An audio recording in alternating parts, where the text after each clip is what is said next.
ময়দানে যে তাদের মুখ থেকে বাহির হবে রব্বি আল্লাহ। এরপরে তোমার দিন কি ছিল? দ্বীনি আল ইসলাম, দ্বীনের পথে, ইসলামের পথে যারা জীবন চালায় নাই, ইসলামের পক্ষে যারা কাজ করে নাই, ইসলামের পথে যারা থাকে নাই, ওদের মুখ থেকে কিন্তু কবরের ভিতরে বাহির হবে না দ্বীনি আল ইসলাম। যখন প্রশ্ন করা হবে মান নাবিয়ুকা, বলো বলো তোমার নবীকে।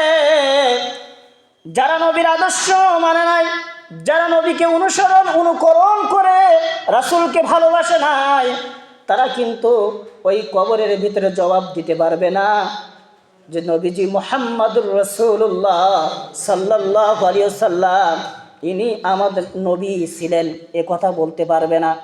তবে আল্লাহ রাসূল বলেছেন এমন 7 শ্রেণীর মানুষ থাকবে যাদেরকে কবরের ভিতরে কোনো প্রকার প্রশ্ন করা হবে না। সেই 7 শ্রেণীর মানুষের ভিতরে প্রথম নাম্বার, যেই মানুষের কবরের ভিতরে কোনো প্রশ্ন করা হবে না, সেই মানুষ হলো যারা ইসলামী রাষ্ট্র পাহারা দিতে গিয়ে, নীতি নৈতিকতা বজায় রাখতে গিয়ে জালেমের হাতে যারা আঘাতপ্রাপ্ত হয়ে শহীদ হয়ে যায়, অর্থাৎ ইসলামী রাষ্ট্র পাহারা দিতে গেল, এই সময় নীতি নৈতিকতা বজায় রাখতে গিয়ে যারা জালেমের হাতে যারা শহীদ হয়ে যায়, ওই সমস্ত শহীদদেরকে কবরের ভিতরে কোনো প্রশ্ন করা হবে না। আল্লাহ নবী বলছেন ওই সমস্ত মানুষ যখন কবরের ভিতরে ঢুকবে, আল্লাহ তাআলা ফেরেশতাদেরকে ডাক দিয়ে বলবে, আমার ফেরেশতারা, এই বান্দা আমার কবরে আছে, জান্নাতের সঙ্গে আর কবরের সঙ্গে সংযোগ করে দাও, আর কবরটা প্রশস্ত করে দাও। আল্লাহ রাসূল বলেন, এমন সাহাবীরা রে, ওই ব্যক্তির কবর কতটা প্রশস্ত করা হবে শোনো, চোখ যতদূর যায় কবর ততদূর পর্যন্ত প্রশস্ত করে দেওয়া হবে, তত বড় করে দেওয়া হবে। তাহলে 1 নম্বরে আমরা শুনলাম যারা ইসলামী রাষ্ট্র এই যারা পাহারাদার হয় এবং পাহারা দিতে গিয়ে যেটা হক হালাল অন্যায় যারা করে না, এই অন্যায় না করলে এক শ্রেণীর মানুষের কাছে তারা খারাপ হয়ে যায়, খারাপ হয়ে শেষ পর্যন্ত ওই অত্যাচারী জালেমের হাতে যারা শহীদ হয় তাদেরকে কবরে কোনো প্রশ্ন করা হবে না। 2 নম্বরে যে আল্লাহ রাস্তায় আল্লাহর জন্য লড়াই করে শহীদ হয়, ওই ব্যক্তিকে কবরে কোনো প্রশ্ন করা হবে না। অর্থাৎ আল্লাহর রাস্তায় যারা জিহাদ করে আল্লাহর জন্য যারা শহীদ হয় তাদেরকে কবরে কোনো প্রশ্ন করা হবে না।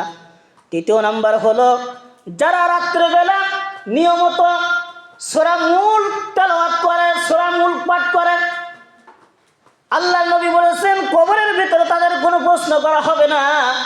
অন্য হাদিসে এসেছে হাসরের ময়দানে যারা এই সূরা মুলক রাত্রিবেলা তেলাওয়াত করবে, হাসরের ময়দানে এই সূরা মুলক আল্লাহকে বলবে, আল্লাহ আমাকে তেলাওয়াত করেছে, আল্লাহ একে তুমি জান্নাত দিয়ে দাও। অর্থাৎ এই সূরা মুলকের এই সুপারিশ কবুল করে আল্লাহ তাআলা তাকে মাফ করে দিয়ে জান্নাত দিয়ে দেবে। আর এই হাদিসের ভিতরে আল্লাহ নবী বলেছেন যারা নিয়মিত সূরা মুলক রাত্রির বেলা তেলাওয়াত করবে কবরের ভিতরে তাদের কোনো প্রশ্ন করা হবে না। আমরা যারা কোরআন শরীফ পড়তে পারি, এই সূরা মুলক পড়তে বেশি সময় লাগে না, 2.5 পৃষ্ঠা মাত্র। আমরা যদি এই চেষ্টাটা করি, 1 নাম্বার 2 নাম্বার গেল, 3 নাম্বারটা আমাদের কাছে একেবারে সহজ, যে সূরা মুলক আমরা যারা পড়তে পারি রাত্রের বেলা আমরা তেলাওয়াত করব, তাই না হলে অন্তত শুনবো। তারা পড়তে পারিনি তারা শুনবো, এটা তো করা যায় নাকি? এটা ইনশাল্লাহ করা যায়, আল্লাহ যেন কবুল করে, সবাই বলে আল্লাহুম্মা আমিন। 4 নম্বরে জুমা রাতে এবং জুমার দিনে, জুমা রাতে অথবা জুমার দিনে যদি কোনো মানুষ আল্লাহর বান্দা বান্দি মারা যায় আর এই মানুষগুলোর যদি ঈমান থাকে, তাহলে এই মানুষগুলোর কবরে কোনো প্রশ্ন করা হবে না।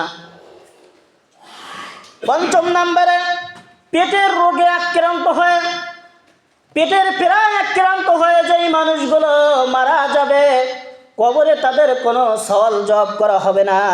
ষষ্ঠম নম্বরে নাবালক শিশু, মায়ের গর্ভের ভিতরে যেই শিশু সন্তানরা মারা যায় এদের কবরে কোনো প্রশ্ন করা হবে না। সপ্তম নম্বরে অর্থাৎ 7 নম্বরে নাবালক এবং পাগল যারা, এদের কবরের ভিতরে কোনো প্রশ্ন করা হবে না। এই 7 শ্রেণী মানুষদেরকে কবরের ভিতরে কোনো প্রশ্ন করা হবে না। এই 7 শ্রেণী মানুষের ভিতরে আমরা প্রথম শুনলাম যে ইসলামী রাষ্ট্র পাহারা দিতে গিয়ে, নীতি নৈতিকতা বজায় রাখতে গিয়ে যারা জালেমের হাতে শহীদ হয়। দ্বিতীয় নম্বর যে আল্লাহর রাস্তায় লড়াই করে শহীদ হয়। তৃতীয় যারা প্রতিনিয়ত রাত্রেবেলা সূরা মুল্ক তেলাওয়াত করে। চতুর্থ নম্বর জুমার রাতেও দিনে যারা মারা যায়। পঞ্চম নম্বরে পেটের রোগে যারা আক্রান্ত হয়ে মারা যায়। ষষ্ঠ নম্বরে নাবালক শিশু অবস্থায়, নাবালক অবস্থায় যারা মারা যায়। এবং সপ্তম নম্বরে পাগল ও বোকা মানুষ, এদের কোনো কবরের মধ্যে কোনো প্রশ্ন করা হবে না। এটা গেল কবরের বিষয়। এরপরে হাসরের ময়দানে জিবরাইল আমিন এসেছেন, রাসূলকে বলেছিলেন, গত জুমায় আলোচনা করতেছিলাম যে 4 শ্রেণীর মানুষদেরকে হাসরের ময়দানে প্রশ্নবিহীন, হিসাব কিতাববিহীন জান্নাত দেওয়া হবে, বিগয়রি হিসাববিহীন। 1 নাম্বার হলো রাসূলের জামানার কথা। ওই জামানায় মানুষ লোহা দিয়ে চিকিৎসা করত, এমন চিকিৎসা করত যে লোহা দিয়ে দাগ দিত, লোহা গরম করে দাগ দিত, সেই দাগ মৃত্যু পর্যন্ত থাকতো। আল্লাহ নবীকে জানালেন, ইয়া রাসূলুল্লাহ, ইয়া হাবিবাল্লাহ, এই চিকিৎসাকে যারা বর্জন করে চলবে, লোহা দ্বারা চিকিৎসা করবে না, লোহা গরম করে যারা চিকিৎসা করবে না, হাসরের ময়দানে হিসাব কিতাববিহীন ওই বান্দা বান্দিকে আল্লাহ জান্নাত দিয়ে দেবেন। দ্বিতীয় নম্বরে তাবিজ কবজ যারা বিশ্বাস নয় এবং ঝাড়ফুঁক করে বিশ্বাস রাখে আল্লাহর উপরে, যে কোরআন শরীফ পড়ে ফু দিচ্ছে, যিনি ফু দিচ্ছে ইনি ভালো করার মালিক না। ভালো করার মালিক, সবাই বলেন তো ভালো করার মালিককে। এই বিশ্বাস যারা রাখে যে যিনি ফু দিচ্ছে, যিনি আমাকে ঝাড়াচ্ছে, ইনি ভালো করার মালিক না, ভালো করার মালিক আল্লাহ। কোরআন পড়ে ফু দিচ্ছে, কোরআন পাকের ওসিলায় আল্লাহ তাআলা ভালো করে দেবেন। অর্থাৎ এই বিশ্বাস যারা রাখে, হাসরের ময়দানে হিসাব কিতাববিহীন আল্লাহ তাদেরকে জান্নাত দিয়ে দিবেন। 3 নম্বরে সংক্ষেপ করে বলছি, যারা কুসংস্কার বিশ্বাস করে না, অর্থাৎ কুসংস্কার অনেকগুলো আমাদের সমাজে আছে। একেবারে নর্মাল সিঙ্গেল কিছু কথা বলি। সর্বপ্রথম যে কুসংস্কারটা আমাদের মাঝে আছে, মনে করেন যে মানুষ সকালবেলা যারা দোকানদারি করে, পয়লা কাস্টমার বাকি দিতে চায় না। প্রথম যদি শুরু করি বাকি দিয়ে, তাহলে সারাদিন শুরু যাবে বাকি দিয়ে। এমন একটা কুধারণা। মানুষ চলার পথে, প্রথম চলার পথে যদি ওষুধ লাগে, কোনো কিছুতে ধাক্কা লাগে, মানুষ বলে শুরুতেই বাধা এসে গেছে, আজকের দিনটাই শুধু বাধা দিকে চলে যাবে। যদি থালা বাসন হাত থেকে পড়ে যায়, মানুষের ধারণা আত্মীয় স্বজন আসবে। এইভাবে অসংখ্য কুধারণা, কুসংস্কার মানুষদের ভিতরে আছে। আল্লাহ নবীকে জিবরাইল আমিন বললেন, ইয়া রাসূলুল্লাহ, এই কুসংস্কার যারা বিশ্বাস করবে না, বিশ্বাস করবে যা কিছু হয় সব কিছু আমার মালিকের পক্ষ থেকে হয়। অর্থাৎ এই বিশ্বাস যারা করবে, এই বিশ্বাস যারা অন্তরে লালন ধারণ পালন করবে, আল্লাহ তাআলা হাসরের ময়দানে হিসাববিহীন তাদেরকে জান্নাত দিয়ে দিবে। এবং 4 নাম্বার,